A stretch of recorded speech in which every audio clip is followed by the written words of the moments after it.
Hey everyone, welcome to Watch It Paint It. In this video, well, you're going to see my face. Now guys, let me know in the comments below if you actually like seeing my face, dislike seeing my face, or if you're indifferent. It takes a lot of effort to make content with me actually in it. I have to, sit in a different room. If you care or don't care, let us know in the comments below, and I will change the videos going forth. Maybe you'll see me a bit more. Maybe you can carry on just seeing my hands. You've probably seen from the thumbnail roughly what this video is going to be about. If you guys didn't see last week's video, Mike actually touched on the subject himself of slap chop. Don't know about you guys, he just went through a technique that was faster than slap chop, and it was exactly the same as slap chop, only you didn't do the slap chop part, so it was faster. Good work, Mike, and maybe next week you can teach us how to shake paints faster by, not shaking them, or doing highlights at extreme speeds by not highlighting your miniature. Anyway, in this video, guys, I'm unfamiliar. There's a lot of talk and communication about slap chop recently, and I've actually never even heard of it until a couple of weeks ago when Mike was talking to me about the video he wanted to do. Obviously, being the person I am, I've now dived into it and had a look at many other videos covering it recently, and I'm quite familiar with it, but I'm still like, slap chop? More like crap chop. Am I right? Probably not, but we're going to explore that in this video.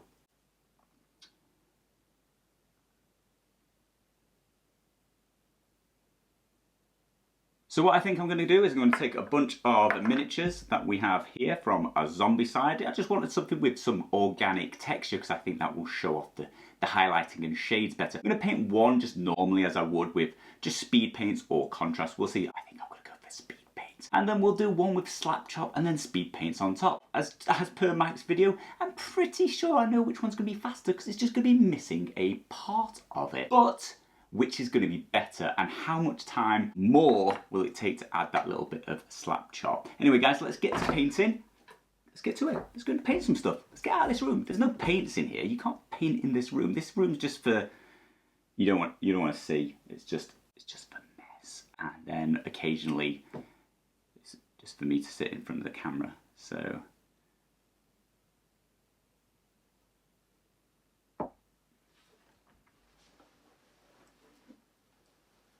right, we've got our miniatures ready to go now. I've primed them both. We've got the slap chop version that started off in black primer. I used Army Painter's matte black for this one, and then we're going to use the normal, just speed paint. No slap chop going to be applied. This is just going to be straight to speed paint essentially, and this is using Army Painter's matte white. So I reckon so far it's the same amount of time. We will start measuring now, so I am going to time the process for adding the slap chop, and then the rest of the miniature is going to be identical across the two, but I'll time that as well so we can work out what percentage of additional time the slap chopping adds to the left side. With that said, guys, if you don't know what slap chopping is, you want to start it in black like this, and then we're going to dry brush on some grey. Give it a heavy dry brush. I'm not going to be pretty generous with this, not taking too much off the brush. I want to make it all grey anywhere that's slightly raised whatsoever. I want to make sure just the black's left in all of the recesses of this miniature, all those folds of fat under his little bit of clothes, under his arms, that sort of thing. So I'm going to try and hit it sort of from above downwards, making sure all the, just like anywhere light is hitting is where I would like this grey to apply. And to do so, I'm using a mid grey here. It's Dungeon Grey by the Army Painter. And I'm just using, this is their small dry brush as well, their Masterclass one. I think it works pretty well, so that's what I'm going to use here. I'm using a small because it's quite a small miniature and I want to make sure I can get to like every single raised little bit on this one. Because it's so small, it's going to matter how much I can actually highlight up. So yeah, just a mid grey on top of this black. So even after just the mid-tone grey, we can really see some advantages poking through. Now one, the details of it all just popped back out, so we can already see it. And if you were just painting monochrome, you're heading towards a black and white looking zombie, which looks quite good in its own right. The other thing to note is it just makes it easier to see, doesn't it? Popping out those details, you can suddenly see which bit his clothing is. I noticed a shoe appeared down here, and you've got the details of his face showing through. But anyway, the next step is to do exactly the same. This time we're going to take matte white by the Army Painter, and we're going to be dry brushing it over the top, but this time a lot less generous. I'm going to be applying a lot less, make sure a lot more of it is off of the brush, rubbing that off. And this is the final step of this sort of slap chop method, and we're just going to very lightly get the most raised parts now. So I want it sort of, his face, the top of his head, the tops of his arms, and any parts of his belly that are just the very top edge. So I'm going to work sort of from top down, and I'm just going to catch the top edge of everything, and it's going to be incredibly light and just pop out some very bright white areas, and that's going to give the most bright highlighted zones once we start adding some colour in a few minutes time. And there we go, we're finished with the slap chop. Now guys, that was 6 minutes in total adding this highlighting with a dry brush, and actually I think it looks really good. I don't know if any of you guys have got the Night of the Living Dead zombie side, but I'd be well tempted just to do this to all of those zombies, screw painting them up properly, just slap chop them, and I think they'll look good. They'll look black and white, won't they? And I think that could just be the single technique you need for painting that game. I'll have to give that a go. But anyway, Mike was right, wasn't he? Like, this took 6 minutes more. This way is definitely, without a doubt, going to be faster. But is it going to be as good? I think that's what we're going to find out next. So we've got 6 minutes extra. Everybody remember that. We're going to say the priming was identical. I mean, I might have shaken one can slightly more than the other, but that's nor here nor there. Next step should be identical as well. So I won't bother.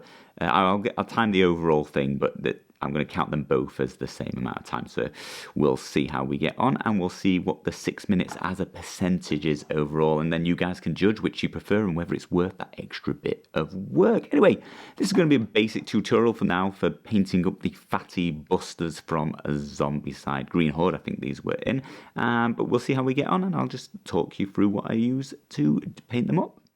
So for these fatty busters, I'm going to use Zealot Yellow, Army Painter's Speed Paint Yellow, and I'm going to do all of the boils in this colour. There's quite a lot, and I normally would start with the skin colour because it's the inner one, but I think if I do the boils first, it'll be a little bit easier for me to see as I go and paint the skin colour all over the majority of the miniature. I think if I painted the skin colour on first, I'd catch a load of the boils, and I don't think the yellow would go over them particularly well. So by highlighting them in yellow to begin with, I think it's just going to help it be a little bit easier that I can spot which is a boil and which is skin, and I'll just try to avoid catching those bits with the skin tone later on. But I don't think it'll matter if some of them are darkened down a little bit. We'll see as we go through, but that's what I'm going for here, and obviously if I regret it, we'll see it as I do the skin. But I think we'll pop these boils out, and you could do these in any colour. I think a pink would look nice if you want them looking a bit more flesh-like, or purple was one I contemplated as well. Green if you want to make them look maybe a bit poisony, but I think yellow, I'm going for like that pus look. I think it looks disgusting, and I like how it often looks in boils, and it's how I would paint my pox walkers and things like that. So yeah, bit of yellow all over these boils.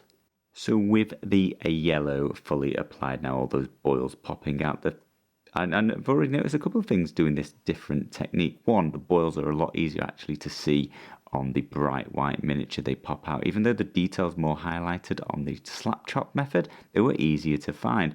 But having said that, the benefit of the slap chop is the yellow sort of, as it bled into some of the recesses, the black just completely covers it. It makes it a lot cleaner look, whereas on the white version you can see the bleed between some of it, and it shouldn't be shaded yellow there or here, but it just ran along the miniature, and that can't be, I couldn't avoid that. So slap chop's just covering up those same bleeds. You can't see them with the black. So yes, already noticing some differences between the two techniques. Next, we're going to be painting up the skin, and for that I'm taking Army Painter Speed Paint, both two speed paints this time. We'll take the pallid bone, and I'm going to mix that 2-to-1 with Crusader skin, and that's going to present us with a sort of like a bit of a dull browny skin tone, a bit dead flesh-ish. I just wanted to, these guys are dead. They shouldn't be full of blood, they shouldn't be pink, they shouldn't be rosy. I want their skin to look a bit manky, a bit dulled down. So that's what I'm going for here, a 2-to-1 mix. And then for that, I'm just going to go around the miniature and paint up all of the skin area, which is mostly above his trousers. If you happen to be painting these exact miniatures, that's what you're looking for. I'm going to use a slightly bigger brush to do this, but I'm going to try and avoid catching any of those boils that I've already done. Remember, this is speed paint, so there is that little risk of reactivation, and yellow is one of the ones that I've found has done it in a few test samples I've done in the past, but it shouldn't matter too much. It will hopefully just reactivate in the recesses anyway, which who cares if a bit of yellow mixes with this skin tone, it shouldn't matter too much. But let's hope I don't eat my words in a minute when we see the finished product. Anyway, go around both of the miniatures and paint on the skin. Well, another colour done. And honestly, I like how they're both coming out. One's a lot more vibrant, isn't it? And poppy, I guess, on the tabletop, and is looking super bright at the moment, and not all grimy like a zombie you might expect. And the other one's very stylistic, isn't it? Anyway, guys, let's keep on going. And for the shorts, I'll use some CAMO CLOAK, which is a sort of military dark green colour, another speed paint. I'm just going to be speed painting all the way into the end until I get to some details, and then I'll just use normal acrylic paint. So this green is going to be for his lower skirt, tunic, this bottom, his pants, his shorts, whatever these are at the bottom. He's also got this shoe, which in the reference art looks like it's the same green. So I'll just pop that over what's left of his shoe anyway. And yeah, just flow all over the material that we can see. And that's it. This will be a little quick job. These two paint jobs are looking so different now. It's unbelievable. I don't know which I prefer. I don't know which you prefer. I would love to know by the end in the comments below which you would choose. But for the next bit, I'm going to use a little bit of a hardened leather. And this zombie's got a load of pieces of splinters of wood sticking and protruding out of his body. So I'm going to just take my small brush, slap a little bit of that on any of those pieces of wood that have been left in his body, and give them a dash of colour. An even smaller amount of dark wood, and that's just to do his finger and toenails, as whichever ones you can find, and just try and catch it on the tips. Be careful not to get the fingers and making a mess of that. But yeah, I don't even think this will be that noticeable, but all the teeny tiny little details add up and make these paint jobs look fantastic by the end. And that is us completely finished with the speed paints. We're going to use a little bit of acrylic paint just to finish this miniature off, and for that we're going to use Bray Matter Beige, this slightly off white. I'm going to be just trying to dot in some eyes so we can colour those on top of this and just make them a little bit brighter with a white-ish underpainting, priming, basing.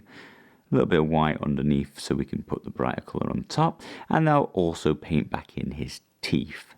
To brighten up the eyes and make them a little bit more scary and zombie-like, I'm going to use a little bit of Poisonous Cloud. Now, the reason I'm going for this bright green/yellow is because no zombie is complete without blood, and I think I want to cover up some of the mistakes in the mold line. Plus, it does genuinely have some cuts on him, but one of their teeth doesn't look great, so a bit of blood over that's going to do well, as one of the eyes, the mold's just failed there, so we can cover that with a bit of blood. I like to use blood in Zombicide to make the miniatures more forgiving. There's a lot of mistakes, the molds aren't perfect, and you can just cover zombies up, piece of cake, no problems with blood. So, use as much or as little as you would like, and as much or as little as the miniature may require just to finish it off.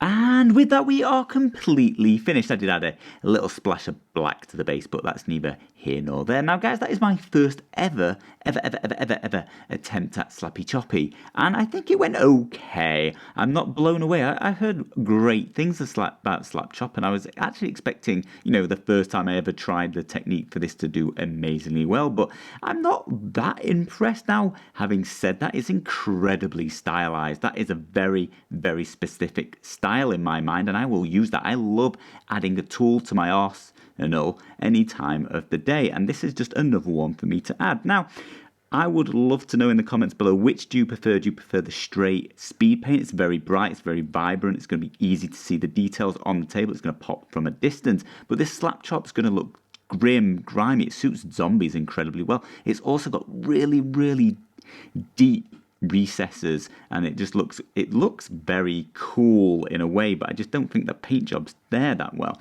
Now, having said that, I did think, it is my first ever time attempting this, maybe I did something wrong. So I took some more miniatures, and this time I highlighted it up brighter and brighter and brighter, and really tried to get that highlight, the top level points, the highlighted points, to a bright white. Before, I maybe wasn't as generous with that first miniature, but these second miniatures, I got that one up to a really bright white, and I think that shows in the skin. It's a lot brighter this time. It's not quite as grimy. Again, still think I might have needed to take that dry brushing that bit further, just get that first mid-tone, that grey, a lot more on the miniatures. Really just leave the crevices in black. So there's still some work to do there. I also took some more miniatures, and this time I applied the same sort of technique using an airbrush. Now I know that's Cheetah Spaghetti Eater, and a lot of the point of this is you can do it with basic tools. Just having a dry brush, it's not very difficult as a technique, and you don't need specialist tools like an airbrush. But I just wanted to try it and see if we could get, you know, a Slap Chop plus something like that.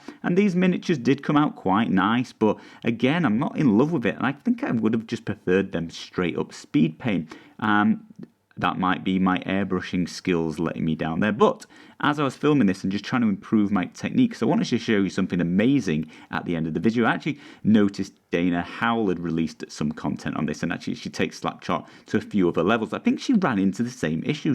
She gave it a go the first time, and she just wasn't that impressed with the outcome compared to how she would normally paint. Then she tried airbrushing, she tried grade sharp, she tried different versions of this, trying to get a better result. So I will link in the description below to her video. I would advise, if you're interested in this, go and check that out and see what she does, what she attempts, because it's basically what I was going to talk more about in this video, but she's covered it, and I think she covered it well, so it's worth a look. So I am terrible at letting sleeping dogs lay, and I wanted one more crack at this Slap Chop. This time I took another miniature, again matte black primed, and instead of that mid grey I went for a much lighter grey. This time I used Army Painter's Filthy Cape, and it's a lighter grey, it's more white in it. I heavily dry brushed this on. It was more over painting than anything, and I made sure I got like all the bits I could, up, down, left, right, everywhere. I really just left that black in the most recessed spaces of the miniature. And then I did again a white highlight using, again, what really wasn't that much dry brushing. It was more like over painting, and I did a couple of coats and I really brightened up the most raised parts. Again, this time I did stick to the most raised parts. I didn't go all over, but very bright white. Once that was done, I went away and painted it using speed paints once again, and here we are with the final finished product. And I have to say, finally getting closer to what I wanted. Now, take all the other ones I showed you as a good example, guys. If you're trying this technique for the first time, that is maybe what you're going to come up with. Maybe not. Maybe you'll do better than me, or maybe that you liked it anyway. It's all subjective, isn't it? But this time, after how many did I do? 2, 4, 5, yeah, 5 attempts, I've got something I'm much happier with. And one thing I did notice as I was doing it, I keep banging on that this technique is slower, but one thing I did notice, because the recesses are all black, you don't have that problem with two colours touching each other and mixing together where you have to take that care. So you actually get to lose a little bit of care while you're painting, which does speed up the process. So I shouldn't give it all that crap I keep giving it. It's not that much slower, I don't think, although then I had to do lots and lots of dry brushing, multiple layers this time to get it bright enough. No here, no there. It takes a little bit longer. Anyway, guys, I'm pretty stoked with my final result here. It was quick, it was dirty, and it looks very stylistic. Anyway, guys, most importantly, painting is highly subjective. What do you guys think? A, do you prefer the Slap Chop versions? Which ones? The more highlighted version or the very first one I did? Do you prefer the straight speed paint? Which do you think costs more time or saves time? And then finally, doesn't matter if you like mine, are you guys going to go and attempt this yourselves? Let us know in the comments below. Thank you all ever so much for watching, and we'll see you again soon.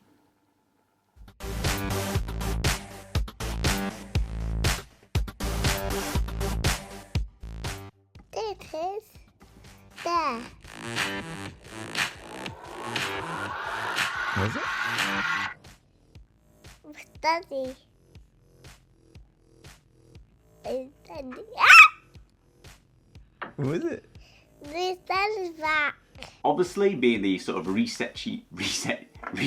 the sexy beast, the re-sexy beast that I am, sitting downstairs for you guys. So if you care or don't care, let us know in the comments below, and I will change the videos going forth. Maybe we'll see a little bit more. Maybe you can. A lot of effort to make content with me actually in it. I have to, you know, sit in a different room, get out of my normal chair, come down the stairs. Guys, I am living life on the edge, traversing downstairs for you guys. So if you care or don't care, let us know in the comments below.